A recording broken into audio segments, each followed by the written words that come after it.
World-class guests, fascinating stories, inspiring messages. Welcome to Linda's Corner. My name is Linda Bjork, and today we're going to be talking about taking control of our time. I'm delighted to welcome special guest, Kyle Gillette. Kyle is a leadership and business coach who has helped small business owners and leaders around the world to take their businesses from good to great. He is an ICF certified coach, behavioral analyst, and the creator of the SAGE Mindset Leadership Framework that helps people gain clarity, build confidence, and generate new clientele. You can reach Kyle at his website, gillettesolutions.com, and I'll include a link in the description. Welcome, Kyle. I'm so glad that you could join with me today. Hey, Linda, thank you. I appreciate the opportunity to share with your audience. I am so excited to be talking about time because this is a resource that is so important. Everyone has 24 hours in the day, but gosh, it never seems like we have enough time. How many times have you heard people say, oh, I don't have enough time, I can't do this, and there just aren't enough hours in the day, and all kinds of things like that. So when people come to you with a problem like that, where do you get started on how to help them get control of this thing called time? Yeah, there's a really cool story about a bank account that always renews every day with $82,400. And every day you get that amount deposited in your account. But you can't save anything. You can't do anything but either spend it or waste it. That's really the two options, because it resets back to zero at the end of the day, and then you get another $82,400 put in there. And most people, what are you going to do with that? Well, you're going to spend it and use it as best as you possibly can, right? Because you can't save it. It's not possible. Well, it turns out that there's 82,400 seconds in the day. Seconds. And when you take the time to think about, just like you kind of said in the intro, a lot of people, we're doing too much, we're really busy, we have such a struggle with time, but there's nothing you can do about it. You can't control it, you can't get rid of it, you can't slow it down, you can't stop it. And I think a lot of people come in wanting to really, really control the actual concept of time, when the only thing they can really control is how they relate to it and what they do with time. And so until people get to that place of understanding that, and there's some biblical principles behind that, it makes it difficult for them to get comfortable with what they have available to them. When you say that thought out loud, doesn't it sound like we think we're in a science fiction movie where it's like, man, if I go talk to Kyle, he is going to show me how to open up this void key, and I am going to get an extra 7 hours out of my day. And then when they're surprised when they find out that that's not the way it works. Really? Wow. Okay. Well, let's talk about reality here a little bit. I guess we all get 24 hours and we don't get any more. We don't get any less. One of the cool things about time is this beautiful resource, and you mention it in your story with the seconds in a day, is that everyone gets the same amount. Yep. This is not one of those situations where the rich get more and the poor get less. We all get exactly the same amount. So if we can't reach in and pull out an extra couple hours, and we have to just resign ourselves to that unfortunate truth, so how do we make the most of this? I'm assuming it's going to be about prioritizing and choosing where to let go. So yeah, I would say worry and flow, and with that comes prioritizing. The first thing I want to talk about is flow. I don't know if people are familiar with the concept, but it's the idea that you're in this, well, the science behind it is there's 4 different levels of competence. And the first level is unconscious incompetence, or uncompetence, however you want to put it. And it's the idea of you don't even know that you don't know how to drive. Like my 9-year-old doesn't know that she doesn't know how to drive. As she gets older, she's going to have this conscious incompetence where she's going to be 14, 15 years old and notice that there's kids around her age that do know how to drive, but she knows that she's not competent at it, but she's aware. And then you become consciously competent at something. And that's where, when you first start to drive a vehicle, you know how to drive it, you're aware that you're driving it, and you're competent at it. But for you and I, we're unconsciously competent at driving, meaning we're able to drive. We don't even have to think about it, hence why a lot of people text and drive. They just drive, and they're fully competent at it. Well, that's the idea of flow, where you're so able to do the thing, whatever it is, that you lose time. I mean, how many times have you been driving somewhere where all of a sudden you're from A to B and you went, what the heck happened in between? You don't know what happened with that arrow in between the A and the B, but you're to your destination. This is what happens when people get in that flow. Sometimes it's a feeling, sometimes it's just this intuitive place. I liken it to this place of being in flow with the Holy Spirit and understanding His guidance, His path, and being very clear on that path. And so that's the flow. And if we can get into that often in the workday, or at least a couple times, then that's a great thing. So in this flow and in those 4 steps, do we want to stay in the consciously competent? Is that what you're suggesting, that we get into that place a couple times a day? We want to get to the unconscious competence, because then you're functioning so well that you're just doing it without having to think. It's the idea that you can, it's like a meta approach, you could say. So yes, I'll give you a story just to kind of explain it a little bit more. Yesterday I was coaching somebody, and he was talking about his need to be focused on certain days during the week in this window of time, and he needed to get into a flow. And he was really struggling with this 9 to 12 window. So we asked him a bunch of different questions about it. And long story short, as I'm asking these questions, I'm just flowing with where he's going, but I was able to see the way that I was asking the questions. I didn't have to think about the question. I was thinking about the impact of the question. I was thinking about his response. I was thinking about how our interaction was occurring. So I didn't have to be conscious to the work I was doing. I was outside of that work, if that makes sense. You're mm-hmm. so in the flow of it that you're able to look at it from the outside looking in while you're doing it. If that makes sense. So layers. That's yes. what I assumed you wanted to go. And then when you gave the example of the texting while driving and going from A to B and not realizing how you got there, I thought, ooh, this sounds dangerous. Maybe he's saying something that we need to be more aware of what's going on. But it is that idea that we want to be so comfortable and so competent in what it is that we're doing that it flows naturally. That's yes. the place that we're going. Okay, good. Because I thought that's where we were going to go. And then I got a little confused. So sorry about that. Okay, yeah. So still, everyone who's listening, please don't text while driving. That's not a good idea. And it is a good idea to look up every once in a while and realize where you are between point A and point B. Okay, so now that we're on the same page again, sorry about that. Okay, so we need to get into this flow and into this good place. So let's say right now I am unconsciously incompetent. I don't even have a clue that I don't even have a clue.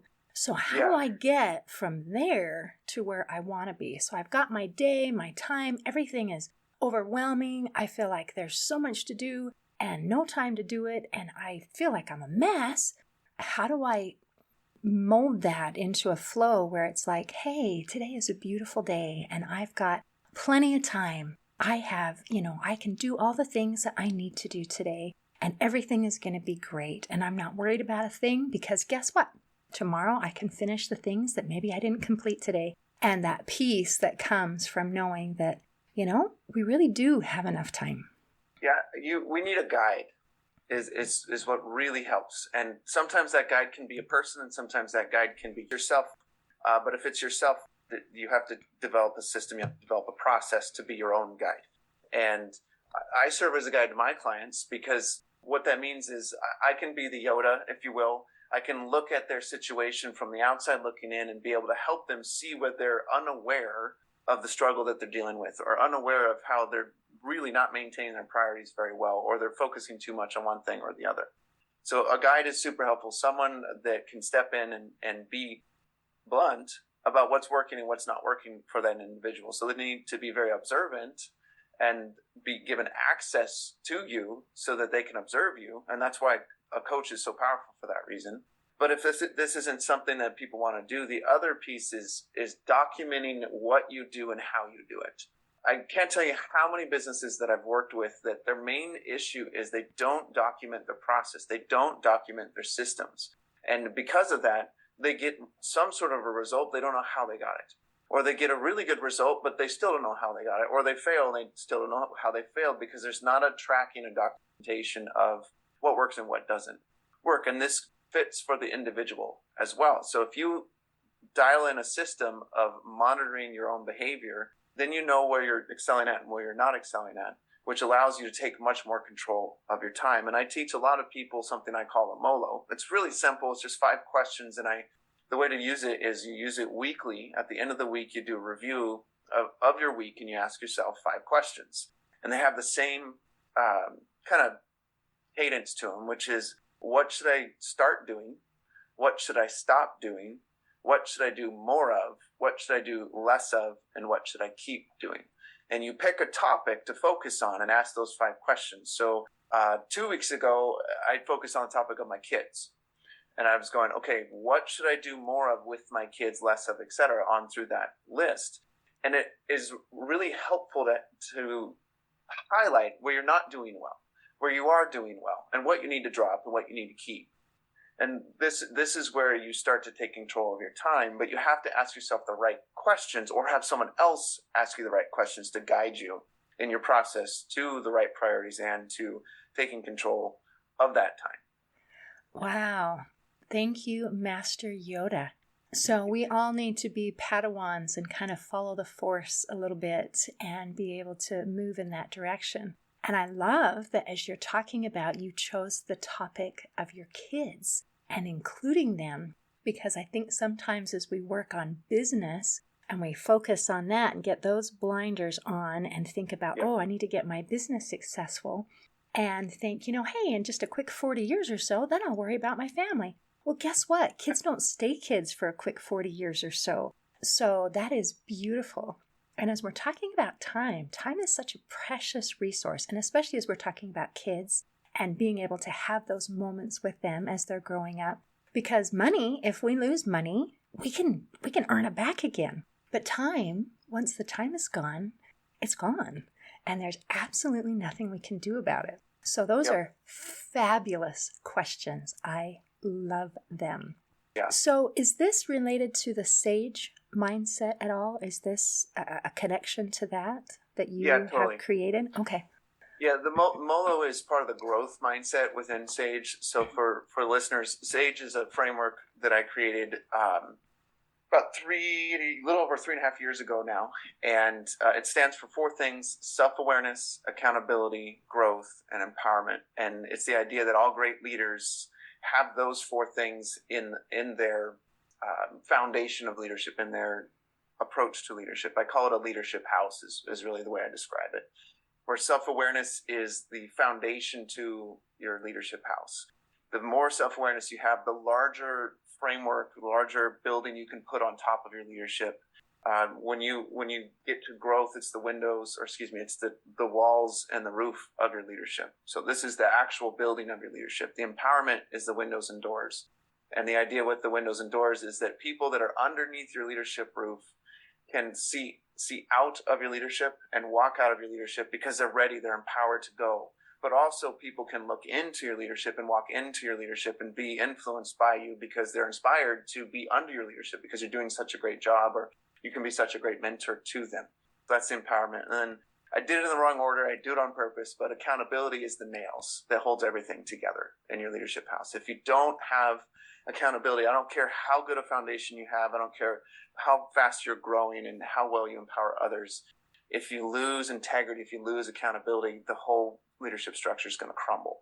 And that's a very painful experience for all involved. And we've seen this on the news. We've seen this all the time, where there are some fantastic leaders out there and they have all those other attributes, but accountability crashes down the leadership and it crushes people. So that's really those self-awareness is the foundation. Accountability is what really nails everything together and keeps things sturdy, so that when the big bad wolf comes to blow your leadership house down, you can withstand the pressures of all those things that come your way, including the time pressure that everybody experiences, the busyness pressure, those types of things. Wow. I love that. I love that you not only have it put together with that acronym, but also a visual to help tie it together. And how beautiful that accountability is the nails that hold it together. because that is so appropriate. We struggle right now in our society with a lack of accountability. Instead, what people want to find is someone else to blame.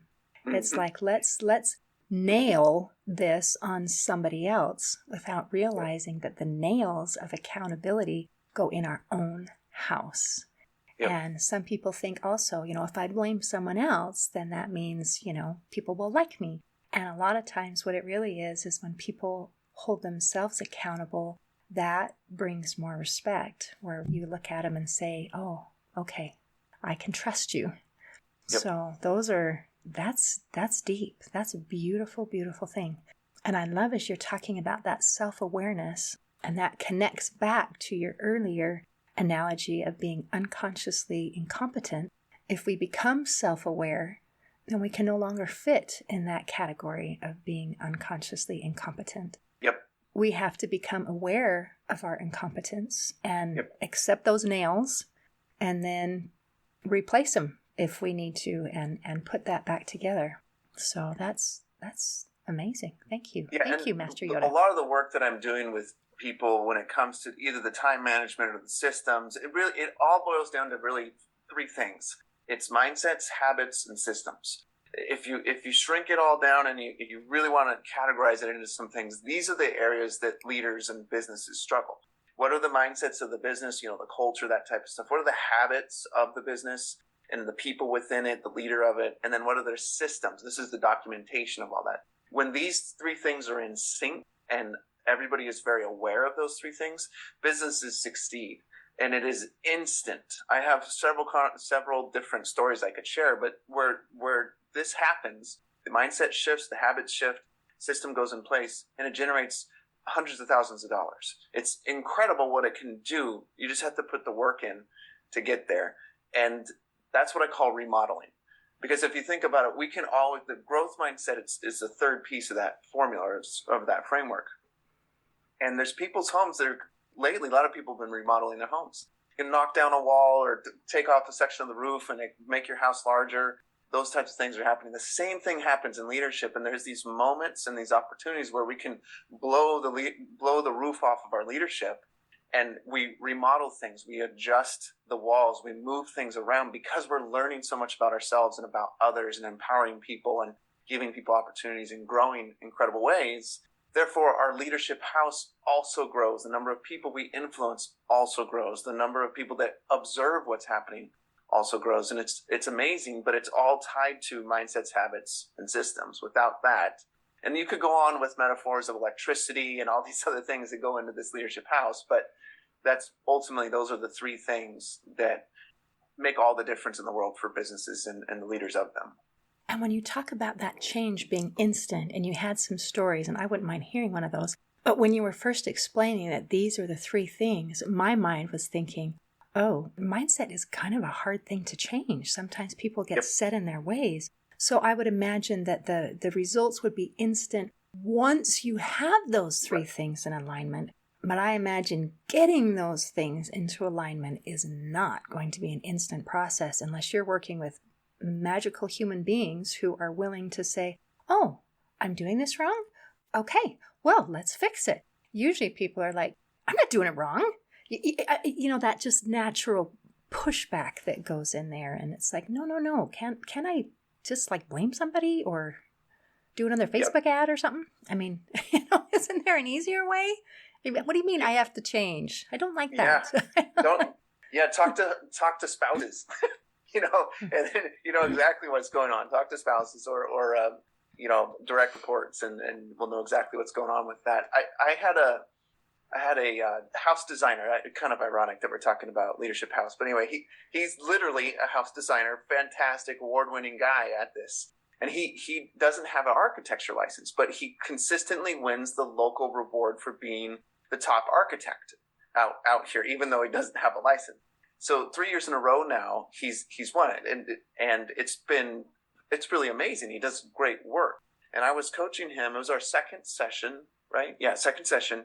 And we were talking about this $4.5 million home that he was designing, and he had this certain fee that he was going to charge them for it. And he was feeling a little bit hesitant about how high the fee was, and he had his doubts about his role as the designer, even though he wasn't an architect. So his mindset was off track because he knows he's fully capable. He's received these awards. He's been paid well in the work that he's done. But he still had this mindset of, I'm not an architect, so I can't charge the fees of an architect. So we had a conversation around this, and I asked him questions about, well, what are their fee percentages, blah, blah, blah. So he told me, and I said, well, what can you do? And he thought about it for a little bit. And then he decided to up his percentage and up his fees. Well, what that did for that one project was it took it from $60,000 to $130,000 fee. And he decided to do it. He had the conversation and he won the project. The thing that happened there was this instant growth mindset. He blew the roof off what's possible in his mind as a leader and his mind as a business, but also moving forward, he's going to maintain that mindset. So now his business is forever changed because he switched one little mindset about his self-doubt, about who he is and what he's capable of as a business owner, as a home designer, compared to this other group of people that are also really good at it. And that shift clicked into place everything that he needed to make a ton of money on that one project and going forward as well. And that's the beauty of the growth mindset. That's the beauty of self-awareness and locking these things in. And then, of course, in order to maintain it, he has to stay accountable to the promise that he made to himself about what he's going to start charging going forward. And this also empowered his business in incredible ways because he hired another person because his new fees have changed the way that he's working and the amount of income he earns. So he can bring a new person in, which grows his business, which also provides someone else a very good income, which is beautiful. One mindset shift created all this change and will ultimately design a beautiful home for this family and provides a living for one more person under his leadership. It's incredible how much can happen with a little tiny shift like that. I love it. And I love how it pays forward too. Yep.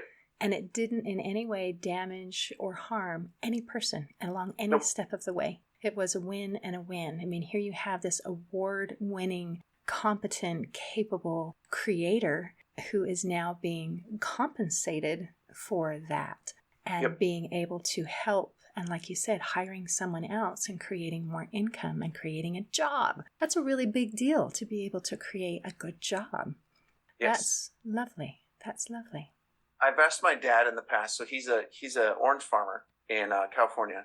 And I've asked him a bunch of different questions about what he does, how he does it, those types of things. And I did some work with him growing up, but ultimately moved away from that work or that career. And so, but he's an entrepreneur. He started the business when I was basically newborn and has bootstrapped it all the way up to where it is now. And I asked him questions about what he's most proud of and those types of things. And the thing that jumped out to me was he's employed really hundreds of people and some people for decades. And what that's done is that's allowed those families to send their kids to college. It's allowed those families to have stability. That is such a beautiful legacy, which is kind of the last piece of the leadership house, is you get to leave a legacy.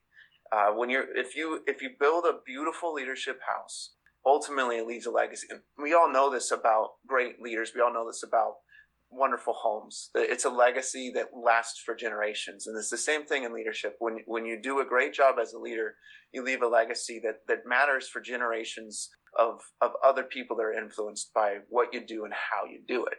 But you have to focus on those four things: self-awareness, accountability, growth, and empowerment within the framework of the mindsets, habits, and systems. If you do that, you can leave a legacy that is incredible.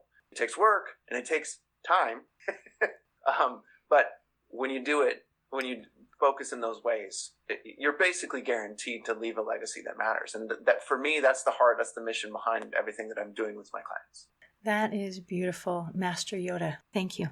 So as we're talking, I love that you brought it back to time, because that's where we started. And we're talking in the middle about the how to and the how to structure it and how to put that. But I think bringing back the element and that aspect of time is very important to remember. Oh yeah, that's what we've been talking about with all these things is this is how to structure the time. This is how to make us be productive rather than just busy.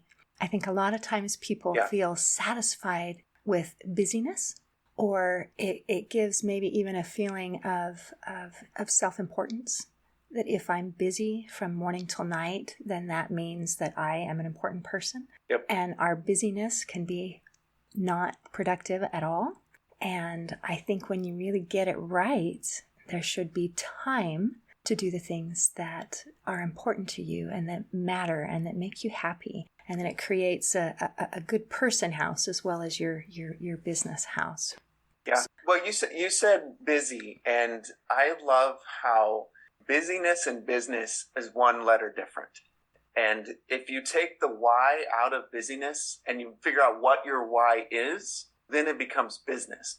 And I know that's a little corny, but figure out what your why is. What's your mission? What's your purpose? And the busyness will fade significantly. But we have to remove that why and look at it and go, why am I doing this? What is the purpose behind my business, behind my leadership? What is the legacy I want to leave? Otherwise, we will remain busy, and it will be busyness instead of business, and it won't matter too much. If we're just busy 40 hours a week or 80 hours, whatever people claim they work, what are we doing? What is it ultimately doing besides creating stress, worry, frustration, and irritating everybody else that you're around because you're too busy to do real business? Business is amazing. I mean, if you think about what business has done for this world, there's inventors that have created all these things, but business has allowed people to fly. Business has allowed computers to exist. Business, et cetera, has done so many amazing things. And if those people were so busy instead of doing business, we wouldn't be where we are.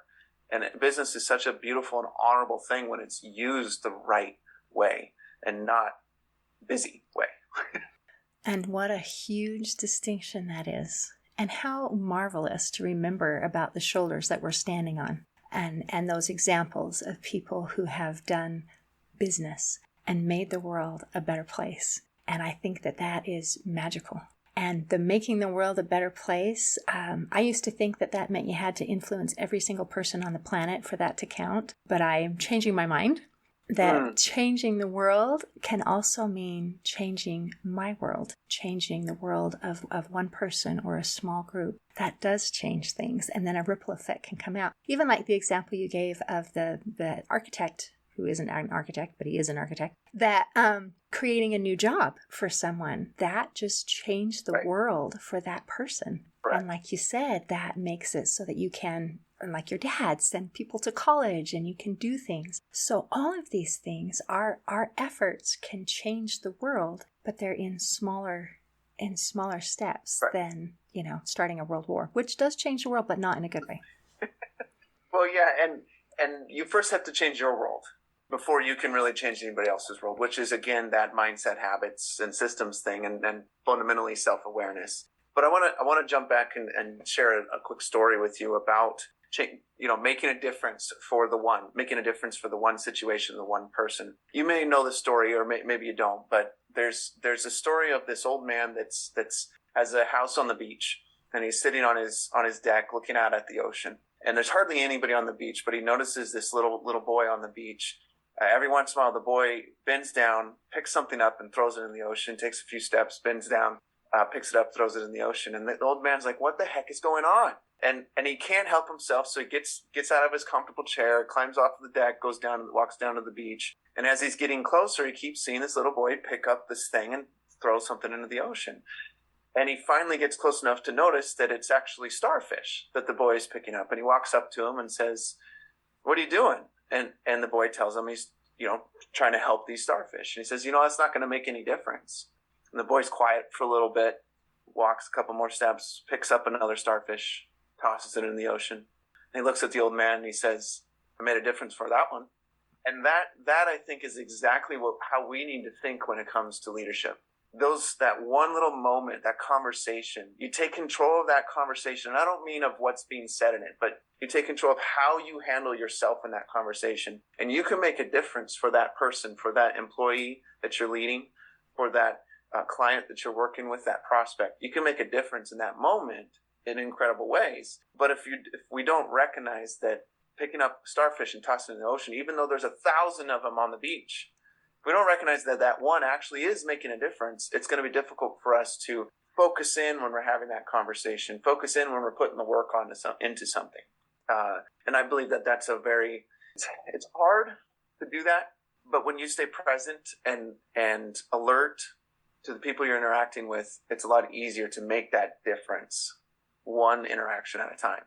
And doesn't that do beautiful things for even our interaction and our relationship? Because if we're talking and I feel like you value me, even though I'm an individual, I'm only one person. I'm not a million people. I'm not the whole world. I'm one person. But how that makes me feel when I feel valued, and as an employee or as just anyone that we're interacting with, I think that makes a huge difference. Yeah, it makes me think of energy or the butterfly effect, the idea that if Linda, you and I were walking past each other on the street and I scowled at you, that's going to affect your day. Or because you smile naturally while you talk and while you listen, which is a wonderful thing. People should learn from you, Linda, to do that. I wish I did it more. I try to smile more when I talk, but I don't do it as well as I could. I'm a little bit more serious than I probably should be. But just that simple smile can shift someone's day. And this, again, it sounds a little corny, but this is the difference you can make in your business as you interact with people. Because I can't tell you how many people I've worked with that their employees enjoy their job because their leader is happy. Their leader appreciates them. Their leader honors them by having a conversation with them for 1 minute or 2 minutes every once in a while and smiling and asking them about their day. That changes the loyalty. That changes how well that employee is going to perform, which, to flip us right back to time again, is going to help your business be far more efficient and effective overall, because your employees are far more engaged just because you smiled or just because you engaged more purposefully with them. So I know from the beginning we're talking about time and what are the strategies, and we haven't really shared too much on strategies, but ultimately this is a strategy. Put a smile on your face like Linda does and like I try to, and I guarantee that will make a difference for the people that work for you and anybody that you bump into. And it's corny, but it's true. I love that that's such a win-win situation. And it's actually something that's quite free. And I can smile even while I'm listening. That's like multitasking, right? And I can smile while, doing something, and it's not a hard change. It might be a bit of an adjustment, but it's not really that hard once you get the hang of it. Yeah. Can I share some time strategies with your audience to help please. A little bit to get kind of nitty gritty there? Obviously, the MOLO is something that is very helpful. And just to clarify why it's called a MOLO, is two of those questions are, what should I do more of? What should I do less of? So that's why it's called a MOLO. And I highly recommend that you do it weekly, not daily, weekly. And when you do it, do ask those 5 questions, but pick a specific topic that you want to think about. And I said, kids, what did I do this Saturday? What was the topic? I think it was marketing. I think promotion, I think was the word. The topic was promotion. So I asked those 5 questions about my business for promotion, and then I answered those questions. The other thing is that I document it in one long, it's actually in a to-do list, but I document it in one long to-do list so I can look back at the progress I've made. And that's really helpful for the growth mindset. That's really helpful for the self-awareness and accountability. It kind of brings it all together because you have it in one location to allow you to reflect on it, to see what progress has been made, and to be encouraged by the progress. So wherever you do this, either a notebook, a to-do list, whatever, do it that way. And the other thing is, answer the question with no more than 2 actions. Because what happens is it's 5 questions, and if you come up with more than 2 actions, you're looking at 15, 20 actions, which is just unrealistic and will create more stress in your time. But it also has this built-in stop doing and do less of, which is helpful. So automatically, by the time you're done doing this, you're gonna net at least 0, if not net gain on it. Because what I mean by that is you say, I'm gonna do more of this, but I'm gonna do less of this. I'm gonna start doing this, but I'm gonna stop doing this. So you're choosing way better behaviors and mindsets with the start and more of, and eliminating the bad habits and the bad mindsets with the less of and stop. And then, of course, the keep is the reinforcement of what is working well. So that's one great way to strategize how you manage your time. To get into the nitty gritty, something I learned from working with a coach, she asked me a question about slowing down. I said, I really want to work on slowing down today. And so we started having a conversation around this. And long story short, I realized that the best way to slow down is in the transitions. And what that means, I call it the magic of transitions. When you and I are done with this conversation, Linda, you're gonna hit stop. We'll probably chat briefly, and then you're gonna move on with your life. I'm gonna move on with my life. Very likely, I'm gonna walk out the door that's behind me and go pet my dog. That's typically what I do after I'm done having a longer meeting, so I can refresh myself. But that's a transition. I'm transitioning from my desk and out of my office and into wherever I'm gonna walk to. In those moments, we can do one of three things. We can pick up our phone or distract ourselves with something. And that's going to create a problem because, well, we can do that. We can distract ourselves. The second thing we can do, or another option, is we can reflect. I can think about, what were the questions Linda asked me? How did I answer them? What insights did I get? What insights could she have received from it? How did the listeners respond to it? I can ask myself a couple questions about my interaction on this podcast, or my interaction with whatever I last did, or whatever the listener is last doing. Third way is to just shut up and listen. As you walk away, as you transition from A to B, from whatever you're doing to the next thing, just be quiet for a moment and listen. Don't talk. Don't pick anything up. Don't think about anything. Just be as quiet as you can and listen to what God has to say to you, what the universe has to say to you, whatever you need to say to yourself, but listen. And that will help you recover so much time in your day, because it forces us to slow down just a little bit. And you don't have to do this in every single transition. I mean, every time we walk somewhere, we're in a transition. That's a great way to think about it. If you're walking somewhere, that can be a magical moment for you to be quiet or to reflect and not distract. And we experience those moments 150 times a day. That's a lot of transitions. So if you can leverage maybe 10% of them, or even 5% of them, and 7 or 8 of them where you're actually quiet or reflective, it will fundamentally shift the way you view your day and the way that you're viewing how you're leveraging the time of your day. That is beautiful. So now I have a question. Where does petting the dog fit into those 3 things? It is definitely a reflective thing for me. Okay. Yeah, because I have a task to do. So and it's simple. I'm walking to go pet show. And as I'm walking, I'm not thinking about anything else because my task is so straightforward that I can just reflect on what happened prior.